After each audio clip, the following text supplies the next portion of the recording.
dos cosas. A ver, que se me va. Que yo había oído que California es Califuego, California, que decían que era Califuego, tú ahora me dices que puede ser más bien algo de Califa. Bueno, fuego le prenden de vez en cuando, ¿eh? En tu último vídeo nos hablas de este tema de América como, pues que te voy a corregir porque has dicho que los españoles fueron los primeros en recibir estas leyendas, a lo mejor no fueron los primeros según tú mismo, ¿no? En este último vídeo, y es un tema que abre mucho la mente, ¿no? El de, porque claro, ya no es es un tema ya pues, racial más que político, ¿no? Entonces, bueno, te voy a preguntar si nos puedes hablar, porque ya tienes este vídeo de 50 y pico minutos que vamos a invitar, por cierto, todos los enlaces de mapas, de vídeos, de lo que quieras, lo pondremos en la descripción de este audio, pero te voy a invitar a hablarnos, si quieres, de este tema que ya tienes ahí el vídeo, pero, y una pregunta que te hago es, vale, yo entiendo perfectamente y acepto que se haya destruido la historia desde un lado, digamos, de una manera sistemática por parte, digamos, de, pues no sé si del Imperio Español o de los anglosajones o quien sea, se ha ocultado algo que estaba ya ocurriendo ahí, pues como dices, pues tema de africanos negros en América bastante antes de que llegaran los europeos, tema de islámicos, mahometanos en América, que también es un tema, claro, que es mucho ya más, ya no es solo racial, pero ¿cómo es posible? Yo sí entiendo que no se hable de esto en Europa, pero en Marruecos o en países donde originalmente eran estos conquistadores primigenios de América, ¿por qué no? ¿Cómo es tan fácil que olviden su propia historia? Bueno, yo creo que allí ocurre lo mismo que ocurre aquí. Es decir, el público en general, pues no tiene conocimiento, pues porque vivirán en el mismo tipo o en un tipo parecido de hipnosis colectiva, ¿no?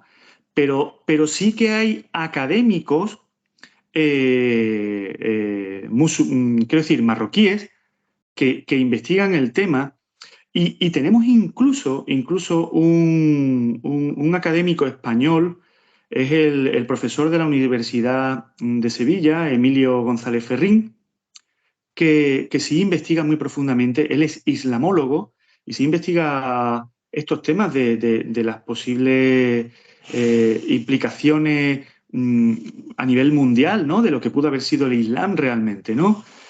Eh, que nosotros no tengamos o que nosotros estemos empezando a saber estas cosas no quiere decir que los africanos no lo hubieran sabido antes. Tenemos que tener en cuenta que África entera ha sufrido un proceso de conquista y colonización que les ha robado a ellos literalmente su propia historia. Y allí hay vestigios históricos los cuales ni siquiera la mayoría de los africanos conocen a qué pertenece, ¿no? Entonces, muchas veces tenemos que tirar de textos antiguos y de leyendas y encontramos muchas veces en fuentes musulmanas historias que no tenemos nosotros recogidas en en nuestros propios textos. En este sentido, el famoso, el que se está trayendo ahora un poquito más a colación, el imperio de Malí, que fue un imperio medieval de África, bueno, medieval de acuerdo a nuestros términos históricos, que existió entre los años 1200 y pico, 1600 y pico, pues fue un grandísimo imperio, fue un grandísimo imperio, fue muy rico, fue muy poderoso y que nosotros no lo tengamos incluido en nuestros libros de historia no quiere decir que no fuera parte de la historia. Lo que pasa es que después de todo este proceso de borrado que se ha hecho en África, pues la mayoría de ellos ni siquiera saben lo que tuvieron, ¿no? Pues este imperio de Malí, y enlazo esto también con América, estuvo gobernado por una serie de reyes que se llamaban los Mansa, ¿no? Pues hubo uno de ellos que fue el que hoy en día más conoce la historia, que es el Mansa Musa, del cual se dice que puede haber sido la persona más rica que haya existido nunca en la historia y que manejaba tantísimo oro que es probable que el Mansa Musa lo hubiera sacado de algún sitio que no era la propia África, ¿no?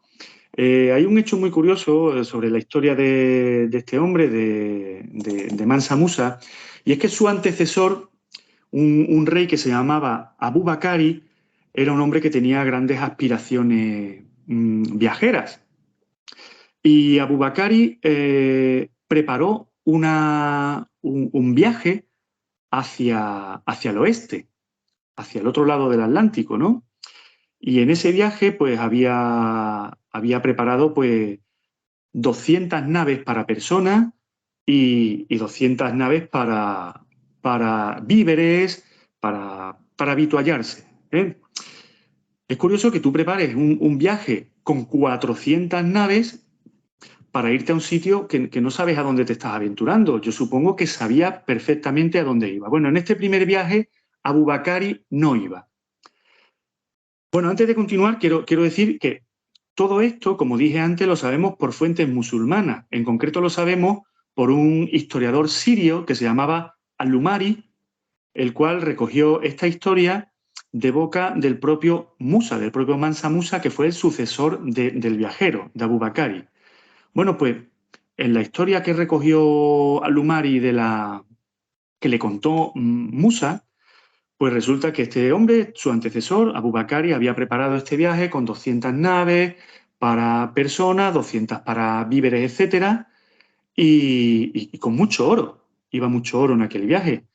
Bueno, de la expedición supuestamente volvió solamente una nave y el capitán de aquella única nave que volvió, pues le contó a Abubakari, que no había ido en aquella primera expedición, pues le contó que se habían visto envueltos en una especie de remolino, unas corrientes que habían engullido a todos los barcos, menos a uno.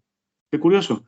Y que ese barco había conseguido volver y le contó a Abubakari lo que había sucedido. Y ahora viene una parte muy curiosa, porque este señor debería de tenerlo pues como 2 balones de baloncesto, porque este tipo, Abubakari, después de saber que se le habían perdido en el mar 199 barcos y que solo había vuelto uno, decide mandar una nueva expedición con 1000 barcos para hombres, 1000 barcos para víveres y avituallamiento, y además iba él en la expedición. Yo digo, con 2 pares, porque es que, vamos, esto sí que es echarle valor, ¿no? Y como digo, todo esto lo sabemos por una fuente primaria. Cuidado, una fuente primaria. Lo que pasa es que no es una fuente occidental, porque este Al-Umari era un historiador sirio que trabajaba en el Cairo y que se había entrevistado con Mansa Musa cuando Mansa Musa fue allí a visitar el Cairo camino de la Meca.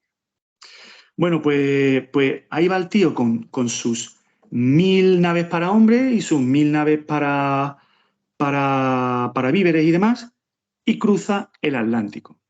Y de nuevo, tenemos la historia de que no se vuelve a saber nada más de ello.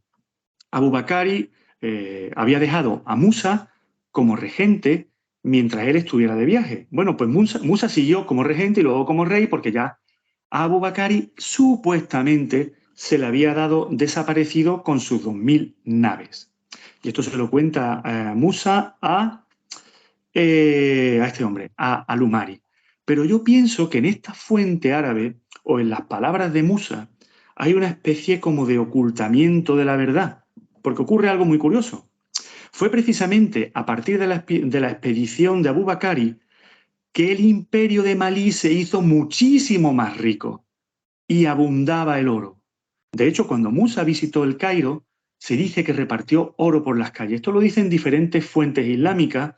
Repartía oro por las calles. De hecho, el oro se devaluó un 20% en aquella zona. Y todo esto ocurrió a partir del viaje de Abubakari. Yo creo que aquí hay una segunda lectura, porque no entiendo que una persona mande una primera expedición con 400 barcos, que luego vuelva solo uno y que aún así tenga, entre comillas, los huevos de irse con 2000 barcos.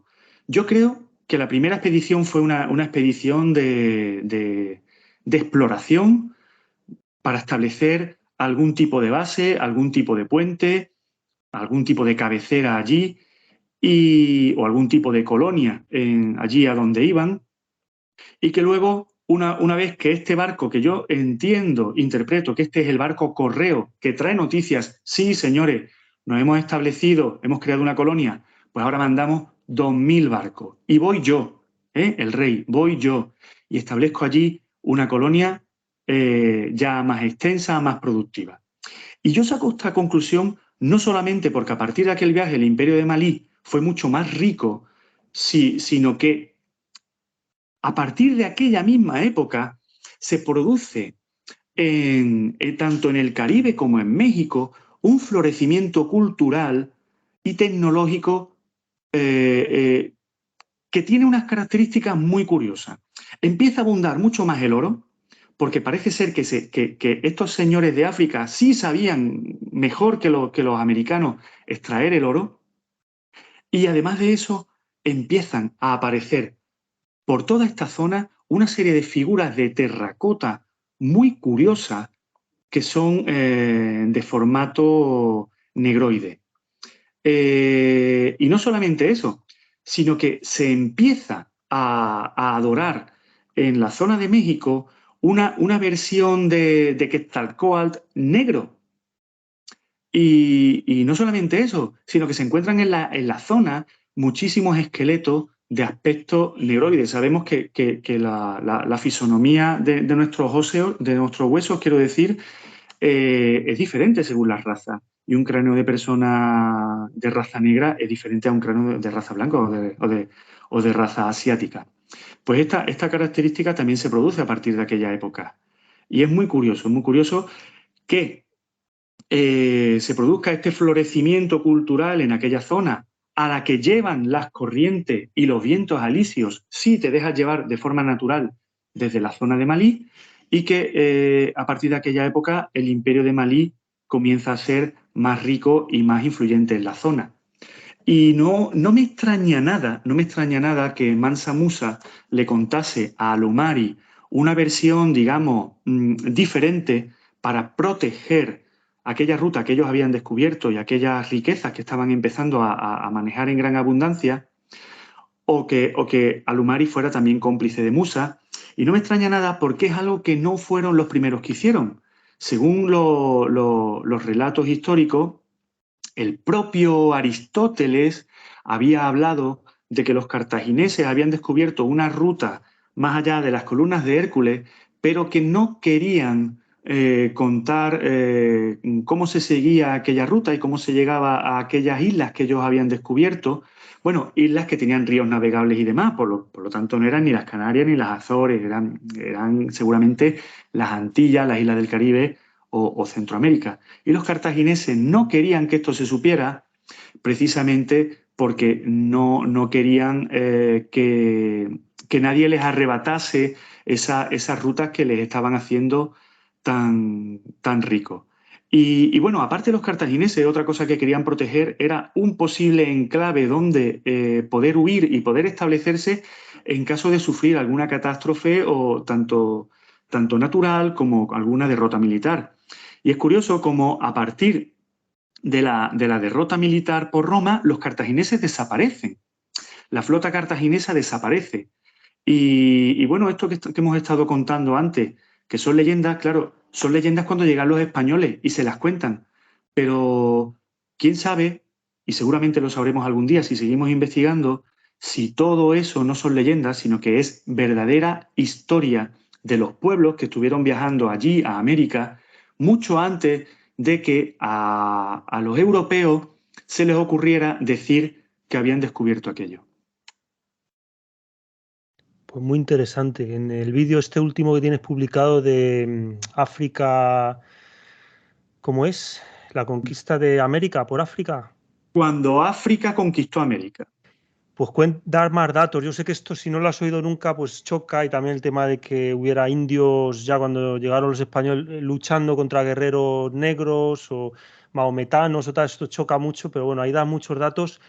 Ahora te voy a preguntar sobre el personaje de Cristóbal Colón y te quería preguntar por el personaje de Cristóbal Colón. Es que no recuerdo exactamente, citabas en uno de tus vídeos algún autor que como si tuviera una agenda, porque estamos viendo agendas políticas, agendas de poder y tal, pero siempre se ve por debajo un tema esotérico. O no sé si en este caso soteriológico, ¿no? Como de que, no sé si era judío, que buscaba la salvación, la tierra prometida. No sé si nos puedes recordar esto que hablas en uno de tus vídeos de Cristóbal Colón, que este viaje tenía unas intenciones. Sí, sí, hay varios autores que han tratado este tema de las intenciones ocultas de Colón. Colón tiene muchos flecos porque, pongamos, mira, por ejemplo, a la vuelta de su primer viaje, Colón arribó al puerto de Lisboa y no a ninguno de los puertos españoles. Esto ya de por sí es extraño. Colón dice que es que le había sorprendido una tormenta y se vio obligado, pero bueno, luego yendo a otras fuentes y otros testigos de la época, pues no hubo tal tormenta o no fue tan grande como él comentó que le obligase a ir al puerto de Lisboa. Entonces, Colón parece que está siempre como ocultando algo, ¿no? ¿Qué intención? Qué estaba tratando él con el rey de Portugal, ¿no? Esto es una de las muchísimas incongruencias, ¿no?, que hay con Colón. Y otra es el tema de la procedencia de Colón, porque hay por ahí cierta base de que Colón, pues, seguramente era judío, ¿no? Y lo tratan muchos autores, pero a mí, sobre todo, lo que me llama la atención es que hay dos personas, bueno, no, ya no vive ninguno de los dos, pero que son supuestamente antagónicos, pero que en este tema están de acuerdo. Yo estoy hablando de Simón Wiesenthal, el famoso cazador de judíos, que escribió un libro en el cual hablaba de la intención de Colón de llevar a la mayor cantidad posible de judíos a América, a la que ellos entonces consideraron la verdadera tierra prometida, y que todo lo que había tratado con los reyes de España no era más que un truco para conseguir este objetivo, ¿no? Eso está por un lado y es una teoría de Simón Wiesenthal, judío y cazador de nazis. Pero la parte curiosa está en que tenemos a un señor antagónico que se llama Jacques de Maillet, que es un hombre que había formado parte de los estamentos del nacionalsocialismo en Europa, era francés, pero que luego formó parte del gobierno de Perón en Argentina y que era un hombre de marcadísima tendencia ultraderechista y nacionalsocialista. Bueno, pues Jacques de Maillet tiene un libro, el cual se llama Colón el embustero, en el que dice exactamente lo mismo que dice Simón Wiesenthal, que Colón lo que realmente estaba buscando era llevar la mayor cantidad de judíos posible a aquella nueva tierra prometida. Bueno, es curioso que estos dos señores tan antagónicos estén precisamente de acuerdo en esto, y a mí, bueno, pues algo me dice, ¿no? Hay ya te digo, muchísimas historias en las que se le buscan los tres pies al gato con Colón, y la verdad es que sí, puede que haya también algún tema esotérico, porque Colón es que es muy oculto, y también toda esa historia del mapa de Toscanelli, el famoso mapa en el que se representaban las Indias orientales, pero en Occidente, y que fue supuestamente la base que tomó Colón para realizar su viaje. Ahí parece ser que Colón también había hecho un poco de trampas, ¿no? Porque resulta que la posición de aquellas Indias occidentales estaba medida exactamente igual perdón, esas Indias orientales, en las cuales aparecía China, Japón, Indonesia, etcétera, estaba ubicada exactamente donde ahora encontramos América. Es decir, ellos habían hecho las mediciones, ellos sabían dónde estaban las tierras.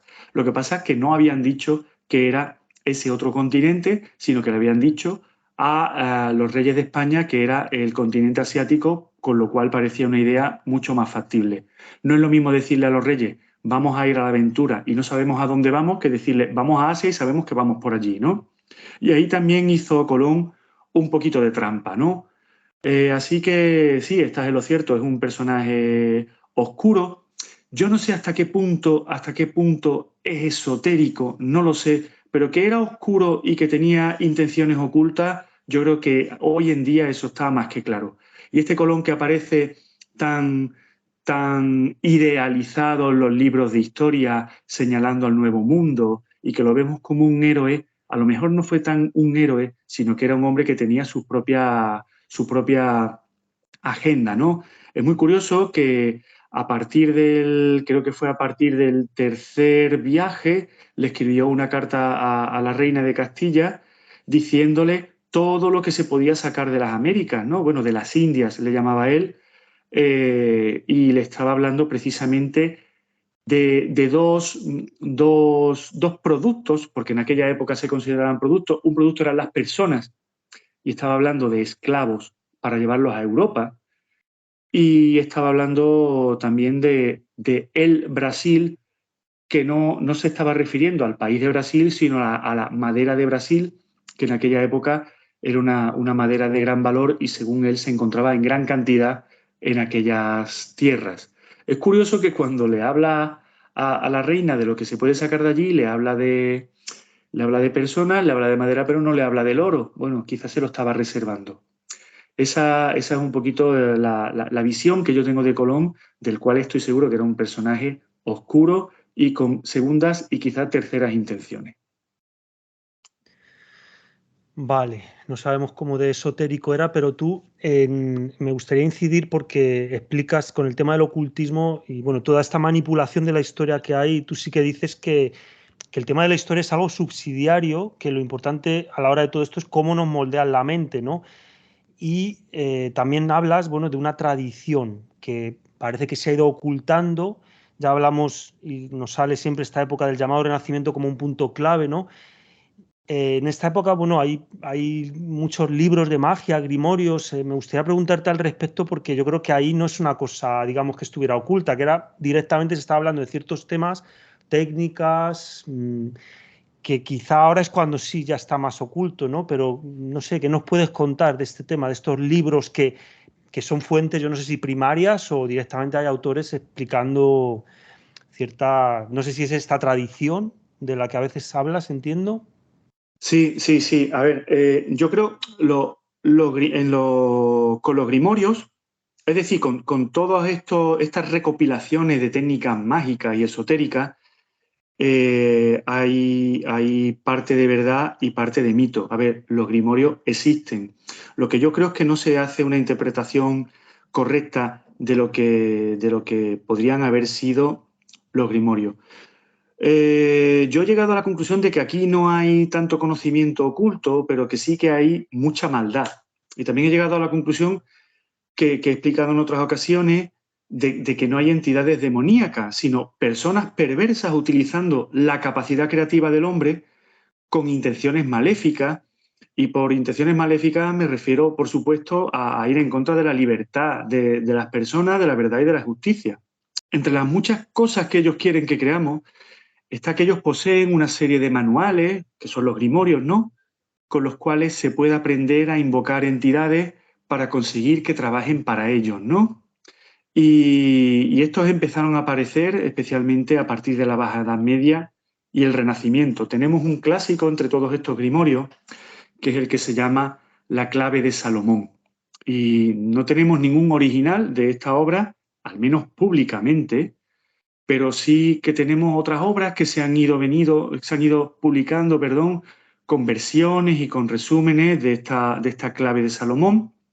Y una de las versiones es la clavícula de Salomón, también conocida como Lemegetón, y que no solo comenzó a circular por los ambientes esotéricos europeos a partir del siglo XVII, sino que luego fue reeditado por un señor que se llamaba MacGregor Mathers, un ocultista británico que perteneció a la masonería y a la Orden Rosacruz, lo cual ya dice mucho acerca de todo lo que pudiera publicar esta gente.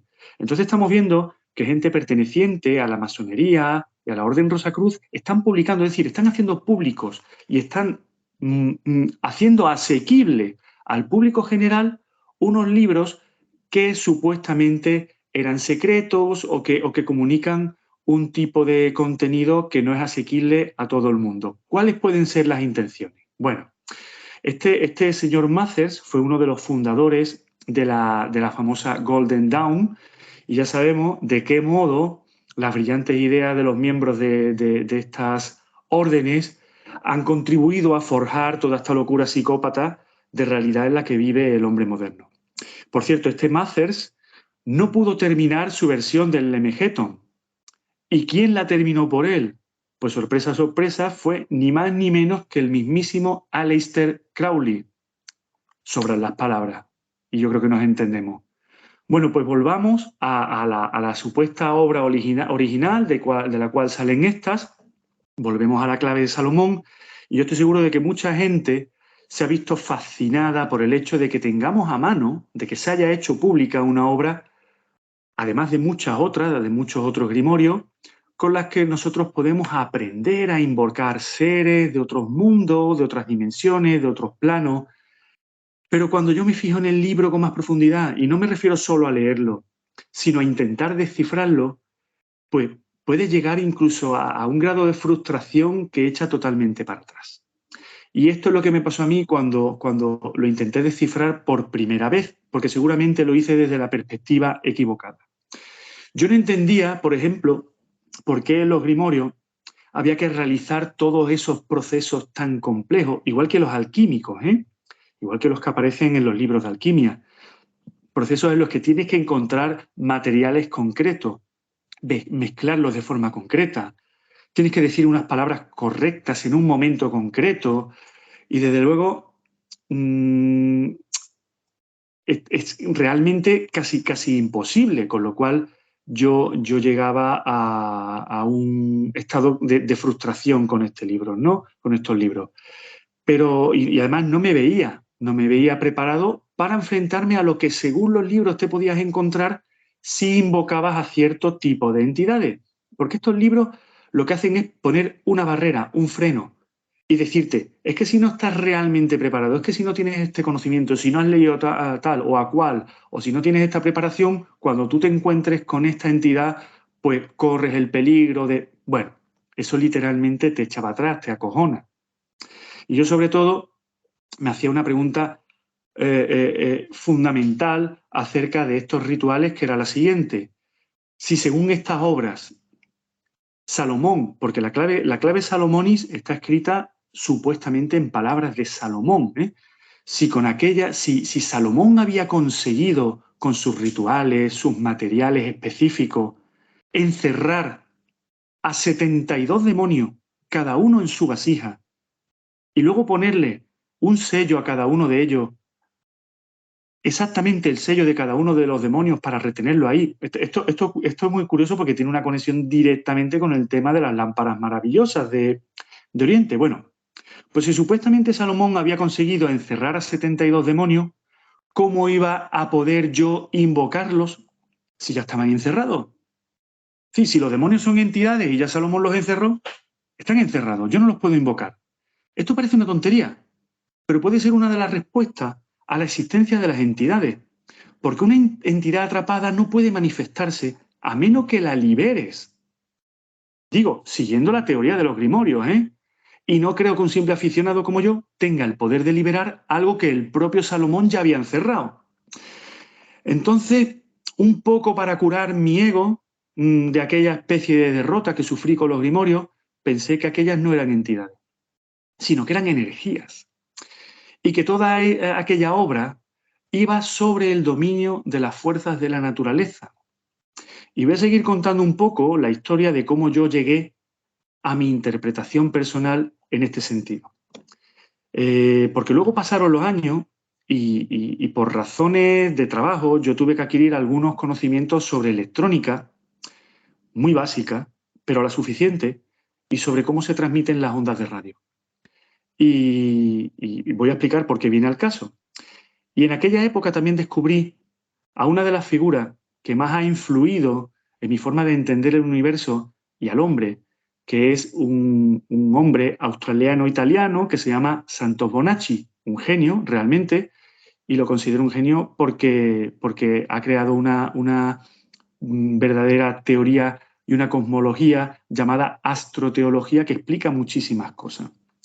Da una explicación de la espiritualidad en base a fenómenos astrológicos y explica esto no solo en cuanto al macrocosmos, sino también en cuanto al microcosmos, poniendo al hombre y a cada hombre individual literalmente en el centro del universo. Bueno, pues este santo Bonacci explica que toda la espiritualidad y todas las religiones tienen en su base profunda una interpretación de la configuración del universo y del hombre en términos electromagnéticos. De hecho, su lema, el lema de santo Bonacci es All is Atom, es decir, todo es el átomo. Y yo recomiendo a todos que se acerquen a los estudios de este hombre, de Bonacci, porque es realmente revelador. Y es fascinante cómo extrae de muchísimos términos religiosos y espirituales etimologías relacionadas con el electromagnetismo, como por ejemplo atom, átomo, con Atón, el dios egipcio, Adán, el primer hombre, Odín, el principal dios vikingo, que también se llamaba Botán, etc. Todo con la misma raíz etimológica y lo aplica a diferentes cosas. Bueno, pues vuelvo para explicar por qué esto tiene relación, lo del electromagnetismo, la electricidad, las ondas de radio, qué relación puede tener esto con los grimorios, especialmente con este que yo leí de la clave de Salomón. Porque tras conocer la hipótesis de Bonacci, yo caí en la cuenta de que si no todos, casi todos los ángeles y arcángeles nombrados en aquella obra terminaban su nombre en él, es decir, EL. Y también recordé que aquellos ángeles gobernaban sobre las horas del día concretas, cada uno una hora del día y un momento del día concreto, y además sobre los puntos cardinales, y que el libro también era conocido como Lemegetón, cuyas consonantes son la L, la M, la G, la T y la N. Así, siguiendo la escuela de Bonacci y haciéndolo a mi propia manera, fui enlazando las etimologías que Bonacci proponía con las que se pueden encontrar en este libro, en el Lemegetón, y llegué a la conclusión de que esta obra no era un tratado sobre ángeles y tampoco sobre demonios, al menos cómo se nos presentan de forma personificada, con esa tendencia que tenemos nosotros a personificar las cosas. Como hemos hecho, por ejemplo, con los dioses o con los planetas, personificándolos como si fueran propios seres humanos poderosos. Entonces se trata, en mi opinión, más bien de un tratado para aprender a manejar los flujos electromagnéticos que conforman el cuerpo energético de nuestro planeta.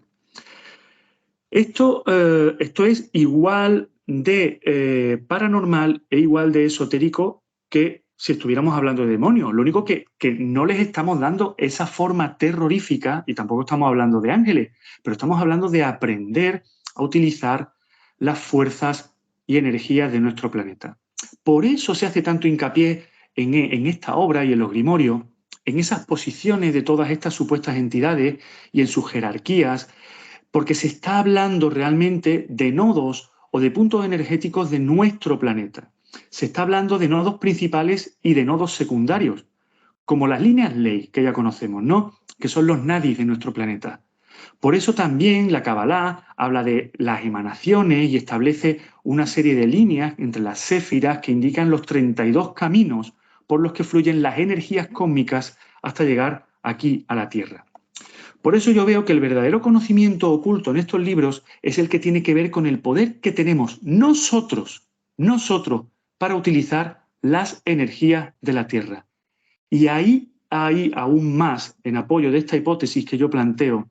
No sé si alguien más ha planteado algo al respecto o algo parecido, y si fuese así, me gustaría tener información sobre ello para poder contrastar y enriquecer mi punto de vista. Y como digo, hay más. Porque según el Lemegetón, que es la derivación de la clavícula de Salomón, Salomón consiguió encerrar estas fuerzas en diferentes vasijas, como dije antes, cada una de las cuales debía de estar sellada con un símbolo concreto y diferente, o sello, diferente según la potestad encerrada, que yo, como te digo, por potestad entiendo energía o fuerza. Y si te fijas en los símbolos, y recomiendo a todo el mundo que busque este libro, Clavícula de Salomón, y que vea los símbolos que representan a los demonios, si te fijas en los símbolos, no son para nada convencionales. Y no se trata de simples escudos o anagramas. Se trata de unas extrañas combinaciones de líneas rectas y curvas y de espirales. Y yo tenía la sospecha de lo que podían representar, pero no quise dar nada por sentado para no ser víctima de mi propia expectativa, ¿no? Así que presenté estos símbolos a una persona totalmente ajena al tema.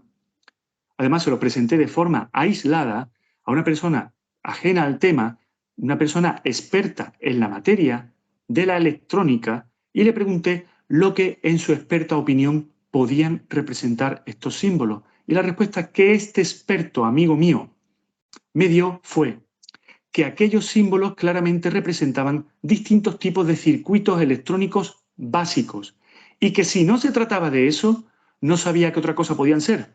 Por supuesto, mi amigo es un experto en electrónica, como he dicho, perdón. Así que tenemos por un lado el nombre Lemegeton, que contiene la L de electro, la M y la G de magnetismo y ton, que es la misma raíz del átomo. Y tenemos las terminaciones de los nombres de los ángeles y arcángeles, todas en el de electro. Y tenemos las posiciones de estos ángeles y arcángeles en los puntos cardinales y en las horas del día. Y además, como la corriente puede ser positiva o negativa según requiera mayor cantidad de electrones para fluir o necesite cederlos, tenemos también la corriente opuesta a la de los ángeles y arcángeles, representada por las jerarquías de demonios también ubicados en los puntos cardinales. Entonces, y resumiendo este tema de los grimorios, tal y como yo lo interpreto, veo aquí una clara representación de una serie de energías que nosotros quizás supimos manejar, que hemos olvidado cómo se manejan, que otros saben cómo se manejan, pero para evitar que nosotros volvamos a recuperar este conocimiento, la han revestido, como siempre, de todo este halo, no solo de misterio, sino de peligro, hablándonos de demonios, para que no nos acerquemos a ese poder que es tan nuestro y que lo ha sido desde siempre. Esta es mi visión. Pues muy interesante, la verdad, y tiene sentido. Yo, bueno, diré una pequeña opinión, es que seguramente caigo víctima de mis propias expectativas, pero sí que creo que a veces se hace esto de mitificar las cosas o revestirlas de X para que no nos acerquemos, pero creo que también a veces puede ser peligroso demistificar, ¿no? Que comentabas de Mar Passio, ¿no? En la entrega anterior y yo la verdad ya lo desarrollaré esto por mi cuenta por ahí en el podcast, pero sí que tengo mis dudas pero tiene mucho sentido, la verdad, lo que dices. En este sentido de posibles trampas, me gustaría preguntarte sobre el tema de los ciclos, porque la historia, bueno, ya sabemos que muchos la presentan como una línea, pero hay otros que hablan de que esto es absurdo, que habría que hablar de ciclos. Yo no sé qué hay de cierto, también de mito en esto, o si son ciclos naturales, si es que los hay, yo creo que sí, porque lo vemos, pero no sé si como en cuanto a la historia, yo no sé si pueden estar forzados o si se utilizan como una especie de inercia que va para ahí la corriente, entonces se ayudan de ello los que conocen estos ciclos, pero creo que también podría ser una trampa el invitarnos a aceptar algo inevitable, ¿no? Que va a ocurrir sí o sí, que por eso hay que bajar los brazos y no hay nada que hacer. Entonces, en esta línea tengo como pensamientos, ¿cómo se dice? Encontrados o mezclados, ¿no? De a favor, en contra. ¿Qué opinas tú de todo este tema de la... Bueno, y todo esto enlaza también lo que decías con el tema de las piedras, los megalitos, ¿no? Esto que hablas de las energías, pero bueno, en cuanto a la astrología, esto de los ciclos, que podría ser una trampa o no, ¿qué opinas, por favor? Sí, bueno, yo sí creo que hay ciclos cósmicos que afectan a los ciclos humanos y por ende a los ciclos históricos, ¿no? Ya las propias filosofías, la propia filosofía hinduista habla de que estamos en el periodo del Kali Yuga, ¿no? Y además estos ciclos, como también lo contaban los mayas, parece que están directamente relacionados con el fenómeno cósmico de la precesión de los equinoccios, ¿no? Que dura más de 25.000 años. Nosotros vivimos en una máquina. Si tú analizas cómo funciona el universo, cómo funciona el sistema solar y cómo está configurado, esto es más parecido a una máquina de precisión, como una máquina de relojería, ¿no? Y por eso tenemos los ciclos y por eso son repetitivos, ¿no? Y la existencia del hombre está profundamente ligada a la del planeta Tierra, como parte también de esa máquina y que tiene sus propios ciclos, ¿no? Nosotros estamos directamente vinculados a los ciclos solares, a los ciclos lunares, y dependemos de ellos, aunque muchas veces se nos quiera meter en esta visión tan práctica, tan pragmática y tan utilitarista de la vida, en la que nos olvidamos, pero cada uno tiene que conocer sus propios ciclos y bueno, estamos en un devenir histórico que probablemente esté muy vinculado también a todos estos ciclos. Eh, por un lado, nos dicen la posible antigüedad que tiene el hombre en el planeta, ¿no? Se está hablando, unos dicen que cientos de miles de años.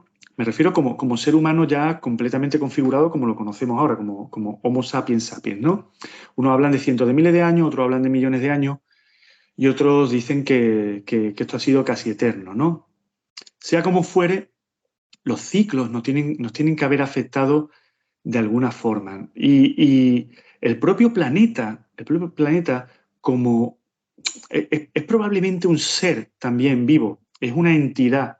Y aquí estoy enlazando con la astrología, porque toda esta gran máquina de la que te estoy hablando es una máquina consciente. Lo que pasa que no es una máquina consciente tal y como nosotros entendemos la conciencia como pensamiento analítico. Es una máquina consciente con sus propias características y que tiene su propio entendimiento de su entorno y es consciente de su existencia, ¿no? Entonces, estamos como en máquinas dentro de máquinas, ¿no? Y la Tierra, como parte de esa máquina consciente, tiene su propia conciencia.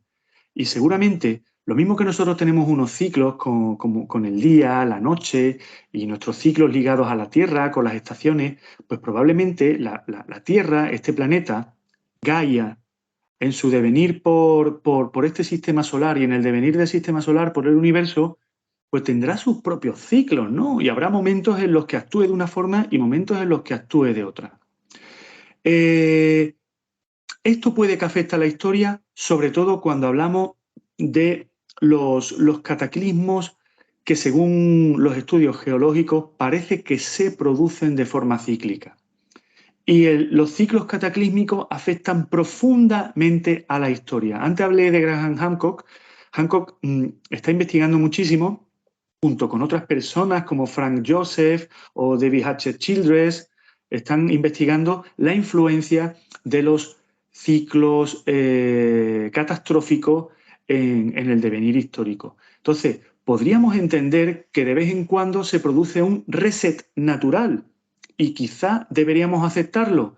No sé, una de las grandes obsesiones que tiene la ciencia, o por lo menos así se deriva de toda la línea de la ciencia ficción en los años 60, 70 y 80, es la obsesión por sacar al hombre de este planeta, ¿no? Porque si tenemos estas catástrofes cíclicas, pues lo más probable es que en algún momento nos llegue la siguiente, ¿no? Bueno, puede que sea necesario sacar al hombre de aquí, pero puede que a lo mejor no tengamos que estar fijándonos tanto en lo físico, ¿no? Y a lo mejor deberíamos dejar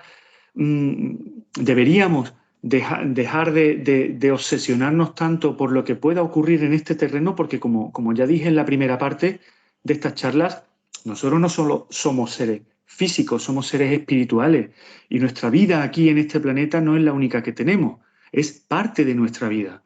Nosotros estamos aquí y al mismo tiempo estamos conectados con lo más elevado, ¿no? Y es nuestra alma la parte que está experimentando esta vida física, pero no es la única que vivimos. Entonces, sí es verdad que la historia es jodida porque está llena de guerras, de catástrofes y de maldad realmente. Sí es verdad que como hicimos en el análisis en la charla anterior al principio, la situación está muy jodida actualmente, pero yo creo que no hay soluciones colectivas. Yo creo que hay soluciones individuales y creo que la solución individual pasa por el camino de liberarse mentalmente de toda esta paranoia en la que vivimos y trascenderla, entender quiénes somos realmente y dónde estamos.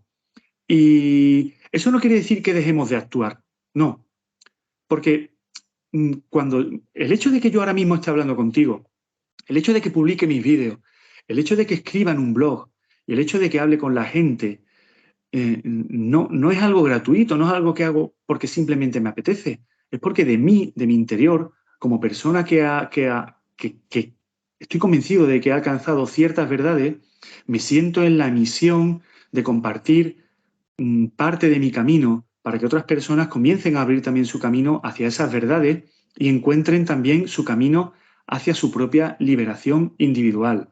Eso es una forma de actuar en lo colectivo desde lo individual, pero yo no creo en las luchas en el terreno físico, no creo en las conspiraciones. Quiero decir, existe la maldad, existe todo lo que está sucediendo y que es muy grave, pero creo que la lucha en el terreno conspiranoico es vana. Creo que cada uno tiene que encontrar su camino individual y bueno, no hay que dejar de transmitir. Esa es la parte en la que yo creo que todos tenemos una misión. Sí, me preocupa, aunque bueno, ya has transmitido en parte tu manera de ver este camino y de no ser demasiado, digamos, conspirativo. Veo que transmites esperanza. A mí esto me gusta también acabar con esperanza, pero me preocupan las falsas esperanzas, porque creo, según lo que veo, tú mismo dices que hay que actuar. Veo que estas falsas esperanzas podría ser una forma de control de masas, esa salvación que no acaba de llegar, ese caldero lleno de oro, ¿no? Al final del arco iris. En este primer encuentro, y bueno, hoy ha salido el tema de ellos y nosotros, ¿no? Que está muy claro, eso estamos de acuerdo. Y yo veo que ellos, los que sean del poder, pues promueven ciertas filosofías, ciertas creencias, ciertas pseudo espiritualidades que son trampas. Por ejemplo, has mencionado esto de Gaia, creo, yo ahora no recuerdo la fuente, pero si uno se va al origen de las primeras publicaciones con estos términos, suele aparecer gente poderosa.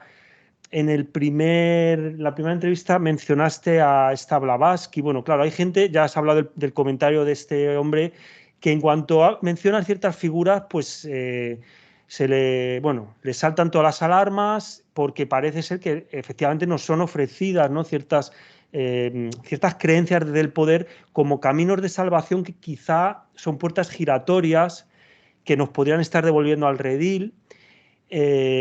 Claro, el tema en cuanto a la historia, tú planteas la duda como algo muy sano, como forma de conocimiento. Y me pregunto y te pregunto si en cuanto a la espiritualidad podría ser también la desconfianza sana una manera de llegar a algo o no, porque nos quedamos, pues eso, paranoiados con los peligros, con esto, con lo otro, entonces no llegamos a nada. Tú hablabas, el encuentro anterior, hablabas de la intuición que te avisó de algún peligro. Pues me gustaría saber, bueno, si aparte de la intuición, es obvio, ¿no? Que hay muchas trampas. Si tú tienes algún tipo no sé, de manera no sé si tener la certeza o por lo menos de acercarte a este mundo de la espiritualidad sabiendo que no estás cayendo en alguna de esas trampas. Bueno, en cuanto hablamos de referencia, en cuanto empezamos a nombrar personas y corrientes filosóficas, pues corremos ese peligro, ¿no? Sobre todo, como conté al principio, los que estamos en el ruedo, los que hemos saltado de alguna forma al ruedo, corremos el peligro de ser calificados de tal o de cual corriente. A ver, eso es uno de los grandes trucos que utiliza el poder para manipular el pensamiento de las personas. Blavatsky, yo no soy seguidor ni de Blavatsky ni de la teosofía, pero la teosofía está cargada de verdad, al mismo tiempo que está cargada de mentira. Quiero decir, si tú cuando desde el poder creas una filosofía o creas una religión, que la mayoría de ellas están creadas desde el poder, la creas desde una mentira absoluta, no hay quien se la crea, no cuela. A ver, entonces, lo que yo veo que hacen ellos es mezclar verdades con mentiras, porque así, de esa forma, cuela. Entonces, claro, corremos el peligro de que como la mayoría de estas filosofías y estas religiones tienen una parte importante de verdad y una parte importante de conocimiento verdadero, pues corremos el peligro de adherirnos a ellas. Si no tenemos espíritu crítico, claro. Y también, por otro lado, se han utilizado, como lo hemos visto y como yo he comentado a raíz del comentario que hizo esta persona, corremos el peligro de ser nosotros etiquetados, lo cual también tiene bastante tela. Yo creo que ese es el truco que están utilizando. Mira, por ejemplo, ese es el truco de la New Age. Por ejemplo, la New Age está cargada de espiritualidad, pero de una espiritualidad de fliparlo. Porque claro, es una espiritualidad que al final te lleva a la pasividad, al no hacer nada. Y yo he oído a gente decir cosas como, por ejemplo, es que todo está bien. Pero ¿cómo que todo está bien? No lo está viendo fuera, no está viendo lo que está ocurriendo en el mundo. Sí, pero eso si no miras, dicen, si no miras, no está sucediendo. Y digo, bueno, ¿qué te han hecho? ¿Qué te han hecho en la mente? Eso está ahí, aunque no lo quieras ver, ¿no? O cosas como, por ejemplo, da igual si al final todos nos vamos a salvar. Bueno, pues no, no nos vamos a salvar todos. Yo creo que nos salvaremos los que vayamos construyendo nuestra conexión, los que vayamos engrosando ese cordón de plata, como yo dije en la otra entrega, que nos conecta con las realidades superiores y que nos ayudará a conseguir esa trascendencia. Pero eso no lo van a conseguir todos. Entonces, creo que hay que difundir. Lo que hay que tener cuidado es con adherirte a todo lo que te parezca que suena bien. Y no sé si había dentro de este planteamiento alguna pregunta que no te haya contestado. Si la hay, recuérdamela, por favor, Juan. No, yo por mí te he preguntado todo lo que quería. Lo único, claro, ya has hablado del futuro, de quizá por dónde iría la esperanza. No sé si, o sea, yo quería preguntarte sobre tu futuro personal, como, bueno, pues con el canal o si vas a publicar algo de esto, pero si quieres algo en cuanto al futuro de la humanidad o cómo sería nuestra manera de enfocarlo, ya has hablado desde el punto individual. Así que si quieres añadir algo más, pero yo, para que no se me olvide el futuro de Víctor Ramírez. No sé, esto que hablas de muchos temas aparentemente dispares, pero que ya vemos el hilo conductor con la historia, como tu pasión, ¿no? Pero todo esto quizá algún día se puede compartir, no sé si por escrito, de alguna manera que no sean estas entrevistas o este canal tuyo. ¿Tienes pensado? Sí, bueno, mi intención es seguir con mi canal. No derivo mucho al tema espiritual en el canal. Tengo publicado alguna cosita sobre el Kybalión, pero no derivo demasiado porque me gusta mucho centrarme en lo histórico. Pero sí, pienso continuar con el canal y de hecho ya estoy preparando un nuevo vídeo que sacaré dentro de poco. Tengo Tengo dos libros escritos. El primer libro lo escribí como hace, no sé, hace más de 10 años. Y ese libro no lo llegué a publicar y viéndolo ahora y tras esta evolución de esta década, pues ya no tiene sentido porque hay conceptos que están más que superados, otros están corregidos y el aprendizaje de estos años pues hace que ese libro no esté en consonancia con lo que ahora yo entiendo. Pero tengo un libro escrito en el que hago un análisis del proceso histórico directamente vinculado al proceso humano, porque ya comenté en la otra entrega que para mí ambas cosas están íntimamente ligadas y hago un análisis de la situación actual, un análisis del pasado y un análisis del posible futuro. Yo, por lo pronto, este libro, si alguien lo quiere, yo en algún momento lo publicaré. Si alguien lo quiere, simplemente me puede escribir un correo y yo se lo mando en PDF. Yo no necesito ganar dinero publicando libros. No es mi objetivo, por lo pronto. Y ya te digo, si alguien lo quiere, simplemente que me escriba un correo a la siguiente dirección, que luego la podemos poner en la descripción, que es Víctor Ramírez, todo seguido, victorramírez@forodehistoria.es. Y me puede pedir el libro. Pero sí pido una cosa a cambio. No pido dinero, pero sí pido una cosa a cambio. Que si alguien me escribe para que yo le mande el libro en formato PDF, que me escriba, que me cuente de corazón por qué quiere el libro. Es lo único que pido a cambio. Un poquito de corazón, un poquito de humanidad. No necesito dinero. A mí lo otro me llena muchísimo más.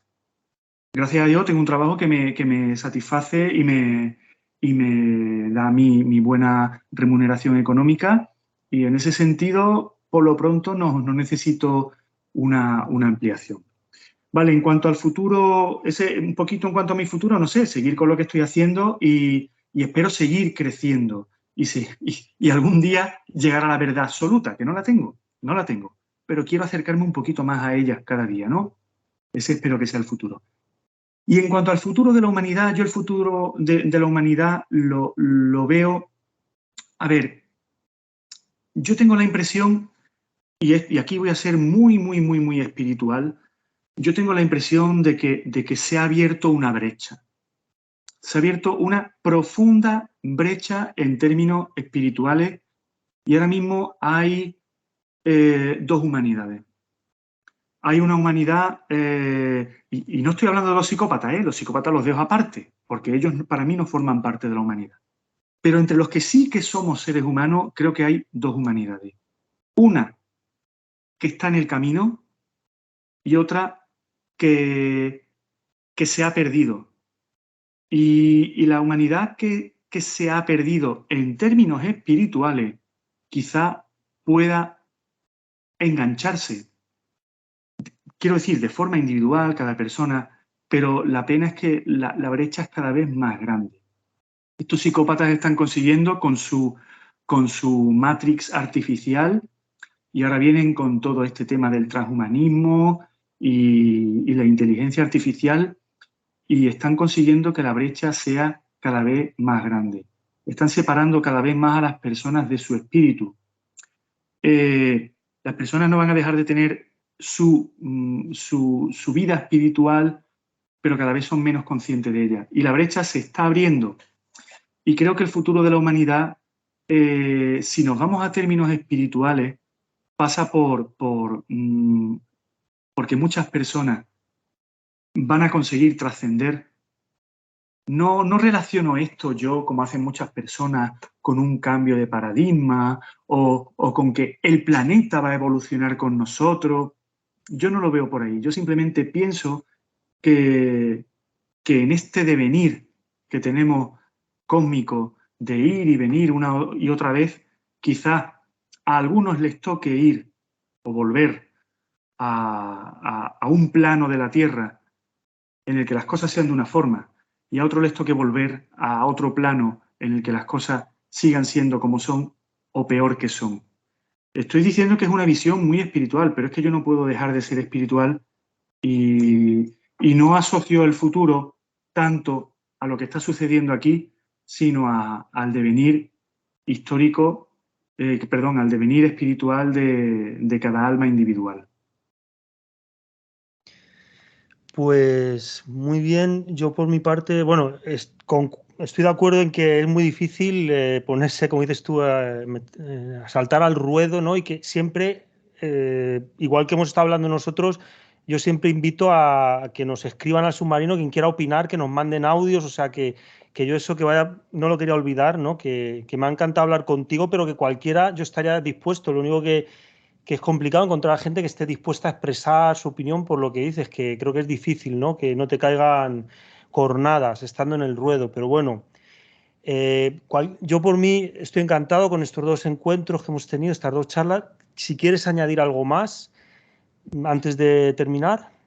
Bueno, sí, solamente una cosa, y es que yo, la verdad es que en el terreno de la conspiración veo un gran peligro, porque conozco personas que están literalmente enrocadas, enrocadas en el tema de la conspiración.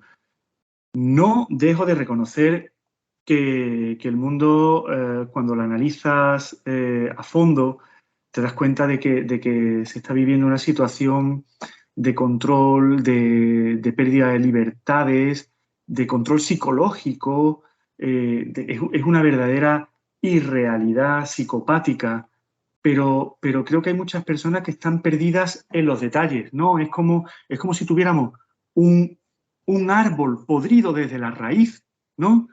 Y cuando nos metemos en las conspiraciones y empezamos a decir, porque tal empresa ha dado dinero para no sé qué, o tal político no sé cuánto, y entonces lo que estás es queriendo curar al árbol hojita a hojita.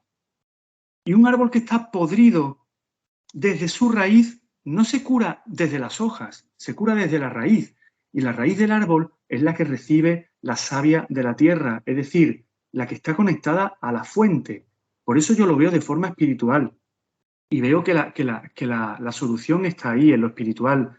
La Kabbalah, por ejemplo, dice una cosa muy interesante al respecto, y es que dice que el mundo hay que verlo al revés, al revés.